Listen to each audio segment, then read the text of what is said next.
안녕하십니까. 세상 읽어주는 남자 이상훈입니다. 오늘은 퀄컴이 스냅드래곤 4 시리즈를 삼성 파운드리가 수주했다는 뉴스가 나왔는데 이를 어떻게 이해하면 좋을지에 대해서 한 말씀 드리겠습니다. 이 뉴스는 국내 한 IT 전문 매체가 보도했고 이를 외신과 국내 언론이 추정 보도하는 형태였습니다. 일단 그 뼈대만 놓고 보면 이 퀄컴이 최근 그 독일 베를린에서 열린 국제 가전 박람회에서 처음 공개한 칩셋으로 5G 엔트리 칩셋인 스냅드래곤 4 시리즈를 삼성에 위탁 생산을 맡겼다는 것입니다. 이 스냅드래곤 4 시리즈는 그 내년부터 하나로 그 15만원에서 30만원 정도 하는 그 샤오미, 오포 등 중국의 보급형 스마트폰에 대거 탑재된다고 합니다. 이 소식에 그 삼성 파운드리가 또 하나의 수주를 해냈다는 식의 보도가 국내 언론에서 쏟아졌습니다. 하지만 퀄컴은 그 자신의 중저가형 칩셋은 이전에도 삼성 파운드리에 맡겨 왔었습니다. 핵심은 그 최고 사양 제품을 삼성에 맡기느냐 여부인데요. 스냅드래곤 865, 스냅드래곤 875가 속해 있는 퀄컴의 최고 사양 모델인 스냅드래곤 A 시리즈의 경우는 이전에 TSMC에 몰아주다가 올해는 그 5나노 칩인 스냅드래곤 875를 삼성에도 맡기면서 달라졌다고 볼 수 있습니다. 그런 저간의 사정을 안다면 오늘 뉴스는 새로운 뉴스는 아닙니다. 그럼에도 이 뉴스는 곰곰이 한번 따져볼 만한 거리를 던진다는 생각이 드는데요. 하나하나 짚어드리겠습니다. 기본적으로 퀄컴의 칩셋 시리즈는 최고급 제품 스냅드래곤 865가 포함된 그 A 시리즈부터 중상급 제품인 7 시리즈, 그리고 중급인 6 시리즈, 그 다음 보급형으로 중저가인 4 시리즈, 2 시리즈 등으로 구성되어 있습니다.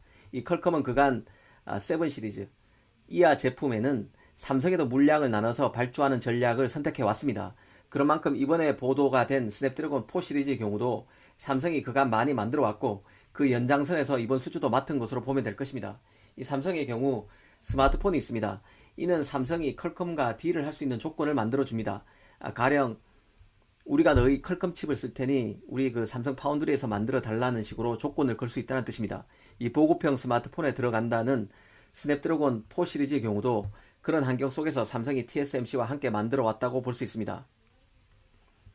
다만 그 스냅드래곤 4 시리즈와 관련해서 이전과 다른 게 있다면 이 같은 설계라도 더 미세 공정으로 만든다는 게 다를 것입니다. 가령 이전에는 스냅드래곤 4 시리즈를 8나노, 10나노로 만들었다면 이제는 그 7나노로 만드는 형태로 갈 것입니다. 왜냐하면 공정을 더 낮춰야 그러니까 더 미세 공정, 최신 공정으로 만들어야 회로 손폭이 더 작아져서 칩의 크기가 줄어들어 웨이퍼 안에 다이를 더 많이 집어넣을 수 있기 때문입니다. 기본적으로 반도체 원가는 웨이퍼 원가가 다 차지합니다. 웨이퍼 안에 다이가 많냐 적냐에 따라서 원가가 달라지는 게 아니라 웨이퍼 원가 자체가 반도체 원가의 대부분을 차지합니다. 그러다 보니 웨이퍼 안에 다이, 즉 칩이 더 많으면 많을수록 n분의 1로 나눴을 때 개당 칩의 원가가 더 떨어지는 구조입니다. 그래서 다이를 더 많이 집어넣을 수 있는 그 최신 공정으로 칩을 만들어야 칩 가격을 낮출 수 있고 연쇄적으로 스마트폰 가격도 떨어질 수 있습니다. 이번에 삼성이 수주했다는 스냅드래곤 4 시리즈도 아마 7나노로 만들었을 것으로 보입니다. 그런 맥락에서 더 신경을 쓸 포인트는 결국 스냅드래곤 865, 875가 속하는 최고급 사양인 스냅드래곤 A 시리즈를 얼마나 삼성이 수주할 수 있느냐 여부인데요. 최근에 삼성의 5나노 수율을 갖고 말이 많았습니다. 기본적으로 5나노 공정은 최고 미세 공정입니다.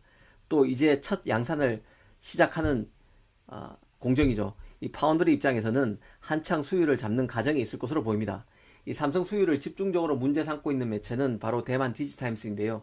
하지만 이런 수율 정보는 밖으로 거의 새 나가지 않습니다. 심지어 삼성 내부에서조차 수율에 대해서 복잡한 맥락을 제대로 이해하고 있는 사람은 극소수일 것입니다.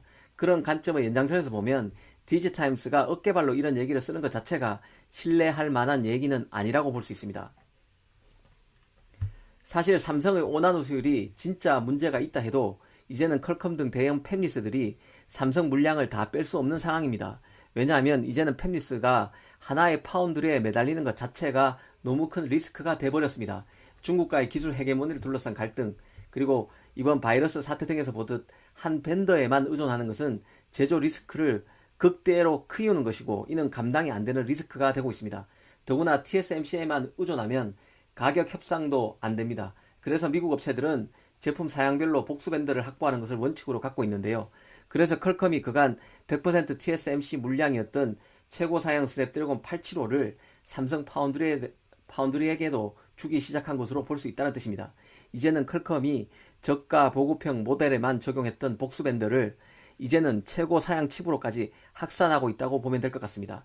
이 삼성의 기술력이 어느 선까지 올라왔다고 판단하자마자 복수 밴더라는 원칙을 최고 사양 칩에도 적용했다는 게 개인적인 생각입니다.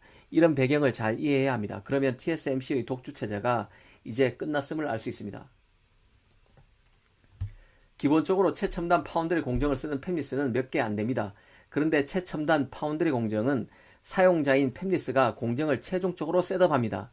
이게 어떤 의미가 있는가 하면요. 이 삼성 TSMC와 같은 파운드리가 기본 공정을 만들어 놓으면 애플, 퀄컴 등 팹리스가 자신이 쓸 IP를 공정에 직접 박아 넣는다는 뜻입니다. 이 팹리스가 다 손봐야 합니다. 그래서 파운드리가 달라도 제품이 같을 수 있는 것입니다. 이 애플과 퀄컴 같은 빅 커스터머들은 팹리스임에도 자신만의 공정 기술을 갖고 있는데요. 팹리스라고 설계 엔지니어만 있는 게 아니라는 뜻입니다.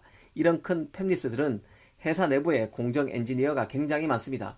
혹자는 애플, 퀄컴 등의 파운드리 실력 자체도 삼성, TSMC에 뒤지지 않는다는 말까지 합니다. 설비 투자 부담 때문에 파운드리를 안 할 뿐이라는 것이죠. 반면 그 최첨단 공정이 아닌 공정을 활용하는 팹리스들은 파운드리가 만든 기성복 같은 칩을 그대로 가져다 쓰는 수준입니다. 첨단 공정을 쓰지 않는 팹리스는 자체 공정 기술도 없습니다. 그래서 그렇다고 보면 됩니다. 이게 바로 최첨단 공정을 쓰는 팹리스와 그렇지 않은 팹리스 간의 기술력 격차라고 보시면 될 것 같습니다. 오늘 이 시간에는 퀄컴의 스냅드래곤 4 시리즈를 삼성 파운드리가 수주했다는 소식을 계기로 대형 팹리스들이 왜 삼성을 선택할 수밖에 없는지 그 구조에 대해서 설명해 드렸습니다. 감사합니다.